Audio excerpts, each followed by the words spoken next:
Hey there guys, welcome back to another video by the Movies and Cut. Today, we will be recapping a 2005 dystopian fantasy and thriller movie titled, V for Vendetta. The movie is about a political freedom fighter's effort to fight the totalitarian English government, while a seemingly normal woman gets involved in his plans. What are we waiting for? Let's get started. The movie opens with a flashback of early 1600s England. Guy Fawkes is being captured and executed for his attempt to blow up the Parliament building. Sometime in the near future, a woman named Evie Hammond is preparing to go out for the night. Her TV shows a program hosted by Prothero, who supports Great Britain's current fascist government led by the Norsefire Party and its leader, Chancellor Adam Sutler. Another man clad in black and a Guy Fawkes mask is watching the same program from his own home. Evie turns off the TV and goes out. Outside, a couple of men are bothering her for being out after curfew. When she tries to fight back, they reveal that they are fingermen, a form of secret police of the Norsefire. She pleads for mercy, but they attack her until suddenly, the masked man from earlier comes to help her. He fights with the fingerman, and introduces himself as V. He asks Evie to witness his musical performance on a rooftop. He says that the Lady Justice statue on top of the Old Bailey has been falsely represented nowadays, and recites the Guy Fawkes poem of Remember, the 5th of November, as the bells ring, signing the day has turned into the 5th of November. Suddenly, Tchaikovsky's 1812 overture plays over the speakers that are placed all across London. Then, the Old Bailey explodes with many beautiful fireworks as V laughs hysterically. Soon after, Adam Sutler confides with Norsefire's elites. Peter Creedy of the secret police says the Bailey area has been quarantined. Brian Etheridge of the auditory surveillance reports that the central broadcasting system was rigged. Roger Dascom of TV Broadcasting plans to announce the explosion as an emergency demolition. Conrad Hayer of the CCTV manages to get footage of V and Evie, as Eric Finch of the police investigates their identities. Sutler plans for the new Bailey to be a symbol of the party's ideologies, and wants V and Evie to be caught immediately. The following morning, Finch and his partner, Dominic Stone, follows a lead for Evie's identity. They raid her home and go to her workplace at the broadcasting station, where Evie talks to her boss, Gordon Dietrich, who she was planning to meet last night. She then delivers an unmarked package to the costume department. The package contains black cloaks and Guy Fawkes masks. Meanwhile, V enters the building with bombs strapped to his chest, terrorizing the broadcast workers. Realizing what's about to happen, she plans to leave, but V hits the emergency button, making all the employees there come out. She is spotted by Finch and Stone, but manages to run and hide. V is in the emergency broadcast room and forces them to play a tape of his speech to the entire nation, encouraging people to join him in front of the Parliament building on next year's 5th of November. The police breaks into the emergency broadcasting room, but V puts on cloaks and masks to everyone in the room, confusing them. Eventually, he reveals himself and kills the officers who attack him. In the room, Finch is wary as Dascom tries to disarm a bomb set to blow up the building. Fortunately, he succeeds. V is walking out when he gets caught by Stone, who gets ambushed by Evie. He knocks her out with his gun, and V knocks Stone out before stopping to contemplate Evie. Evie wakes up in V's art-laden house that he calls the Shadow Gallery. He brought Evie there because she was unconscious and will certainly be detained and killed by Sutler's men if he didn't take her. Evie thanks him but wants to go home. He says she can't go until next year's 5th of November when his plans will be complete. She gets upset and goes back to her room. Meanwhile, a national TV broadcast shows the police raid, claiming that V the terrorist was shot dead. In the police station, Stone and Finch find out more about Evie's family background, which is very against Norsefire's ideologies. Later, Evie goes out of her room to V, who is cooking. She apologizes for her behavior earlier and thanks V for saving her. She asks if he means what he said in the broadcast, and V explains that the Parliament and blowing it up is a symbol that can change the world if enough people empowers the idea behind it. Prothero is seen showering in his house while watching one of his own shows. V enters his loft quietly using Evie's ID card, and approaches Prothero as he emerges from the shower. Prothero recognizes V from his past when he greets him as commander. Finch and Dascom later go to Prothero's loft, where he discovers his body on the shower floor with a rose across his chest. During research, Finch finds out that Prothero used to be a commanding officer at Lark Hill detention facility. He thinks there's a connection between the facility with V and also Evie. They try to investigate more, but so little information are available on Lark Hill. Back in the Shadow Gallery, V and Evie watch a movie. Afterwards, Evie watches the news where the death of Prothero is announced, but she knows it's a lie. Evie questions V, who admits that he killed Prothero and plans to kill others for justice, though Evie doesn't understand why. Shaken by this, she plans to escape V's home, so she tells her backstory about her parents going missing after being political activists. She wants to be like them, so she offers V her assistance. He takes up on the offer, saying he needs her acting skills for the next target. Finch and Stone goes to get tax records of Lark Hill, and finds that the highest paid person is a priest named Lilyman, who is now promoted to bishop. We see Bishop Lilyman in the church where his assistant says a girl he requested has arrived. Evie is waiting in his room, dressed in a young girl's clothing before she attempts to warn Lilyman of his impending assassination as an attempt to gain immunity from the state. He doesn't believe her, but says that she wasn't lying when V comes to confront him. Evie apologizes to V before running away, and V kills the bishop. Outside, the surveillance team hears V murdering the bishop and calls it in. Finch arrives at the scene before Creedy says the secret police is instructed to take over the case, and Finch is told to halt his investigation and is put under surveillance since a couple of party members have been murdered. Evie goes to Gordon's house for sanctuary, but feels bad for making him hide her from the police. He assures her that she would be the least of his worries if the police come to his house, as he shows her the collection of art pieces and the Quran banned by Norsefire in a hidden room in his house. Finch goes to a coroner, Delia, to ask her about the roses V leaves on each victim.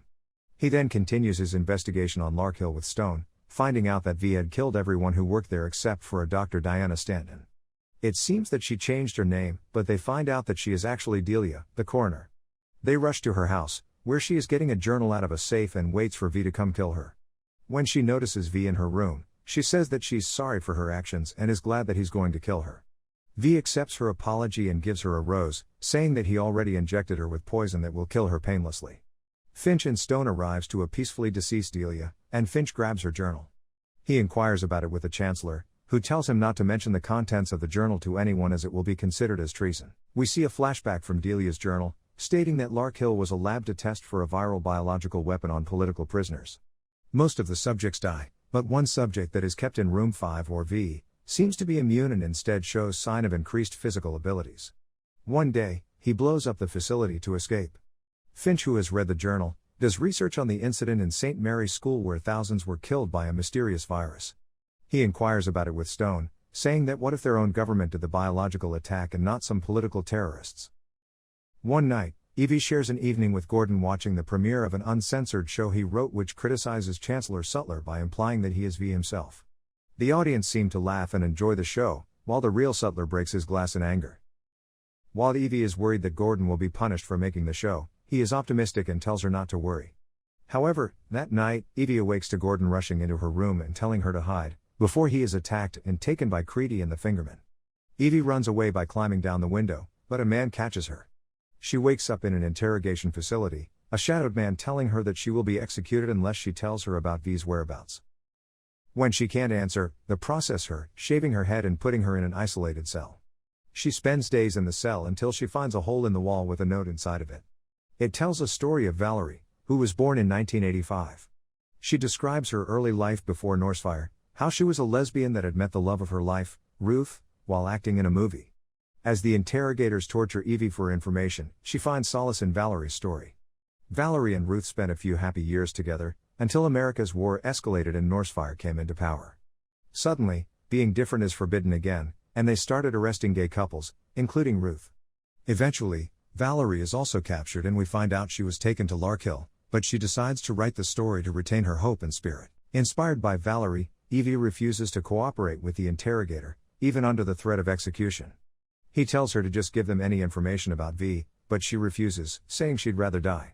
The man then tells her that she now has no fear and is completely free before leaving.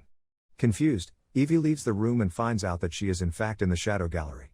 V shows up and explains that her captivity is orchestrated by him to make her let go of fear and realize that there's something more important than her life.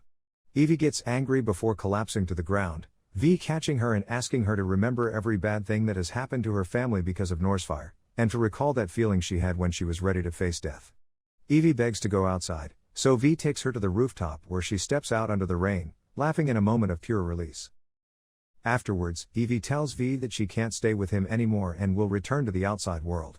He agrees, and she gives him Valerie's note thinking that he wrote it, but he says he didn't. He shows her a shrine he made for Valerie, proving that she is real and that V had gotten the note in Lark Hill like Evie did. She thanks him before saying goodbye, and agrees to his request to meet one more time before the 5th of November. Evie leaves, and V returns to his room, throwing his mask to a mirror and breaking down in tears.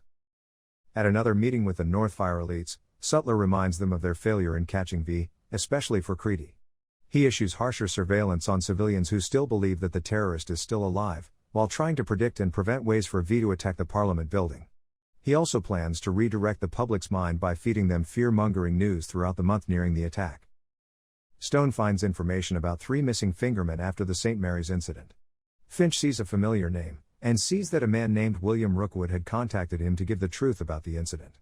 The two meets with Rookwood in a memorial for the St. Mary's victims, and he tells them about how Sutler has gained a powerful virus from the Lark Hill experiment that only he had the cure for. To gain more power, Creedy gave him the idea to unleash the virus to their own people, in order to instill fear and gain power by blaming political terrorists. After the story, Rookwood wants Finch to put a 24-hour surveillance on Creedy before he would him more information, and then leaves. Unfortunately, Finch finds out that Rookwood has been dead for years and the man is actually V, so he plans to find V while keeping Creedy under supervision. Creedy is visited by V in his home, and offers Creedy a deal to take out Sutler, because they both know that once V blows up the Parliament, Sutler will use Creedy as a scapegoat. He tells Creedy to mark his front door with an X if he agrees to the deal. With 5th of November nearing, thousands of packages are delivered throughout London containing V's costume.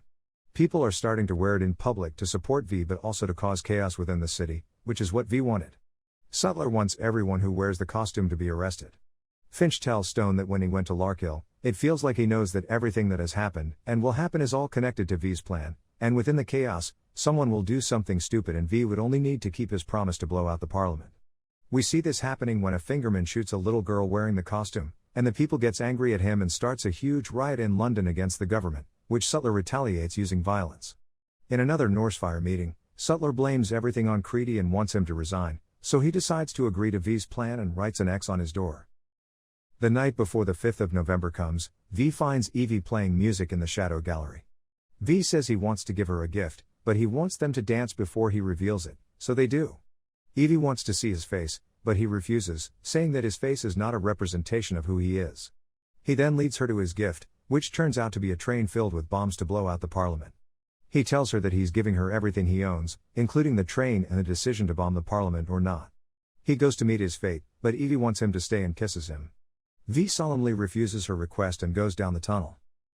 While the TV broadcasts Sutler giving a speech, nobody is home to watch it. V comes to meet Creedy and his men, who deliver Sutler to him. V says his remarks and tells Creedy to kill Sutler, which he does. Then, Creedy plans on killing V but V says not before he kills all of them. They all shoot at V until their bullets run out, but magically, V is still standing and proceeds to kill them all. He comes for Creedy and chokes him until he dies. V goes back to the train, all bloody and injured.